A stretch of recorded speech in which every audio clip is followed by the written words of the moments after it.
Qin Dynasty, The Birth of China and the Great Wall Legacy, written by Rolf Hedger, narrated by Susan Heith.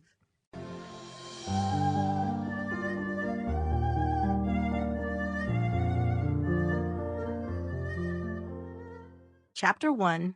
The Rise of the Qin State. The Qin state emerged as a formidable power during the turbulent Warring States period, 475 to 221 BCE, a time when rival kingdoms vied for dominance over China. Originally a small and relatively minor state located in the western regions, Qin gradually expanded its influence through strategic warfare, strong leadership, and administrative reforms.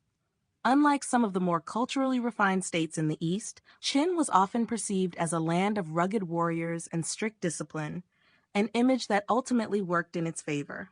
One of the key figures in Qin's rise was Duke Xiao, R361 to 338 BCE, who implemented sweeping reforms with the help of his advisor Shang Yang. Shang Yang, a staunch advocate of legalism, introduced policies that emphasized merit-based governance, agricultural development, and a powerful military structure. His reforms transformed Qin into a highly efficient and centralized state, strengthening its ability to compete with and eventually surpass its rivals. While Shang Yang's policies greatly benefited Qin, they also led to significant social hardships, as strict laws and severe punishments were imposed to maintain order. Militarily, Qin adopted advanced tactics and weaponry, incorporating iron tools and crossbows that gave its armies a technological edge.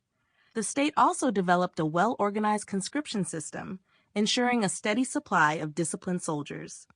Unlike some of the fragmented alliances among other states, Qin's centralized command structure allowed for swift and decisive military campaigns. Under leaders such as King Huiwen and later King Zhaoxiang, Qin expanded its territory, securing vital strategic locations that set the stage for its final conquest. Another key factor in Qin's rise was its ability to exploit the weaknesses of its rivals. The eastern states, though powerful, were often embroiled in internal conflicts and shifting alliances. Qin, on the other hand, remained focused on its long-term goal of unification, using both diplomacy and brute force to weaken its enemies. Strategic marriages, betrayals, and espionage further helped Qin gain the upper hand.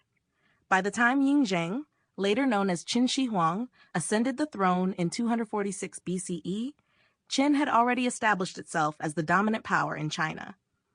Over the next 2 decades, Qin launched a series of relentless military campaigns, systematically defeating the other 6 warring states. Sample complete. Ready to continue?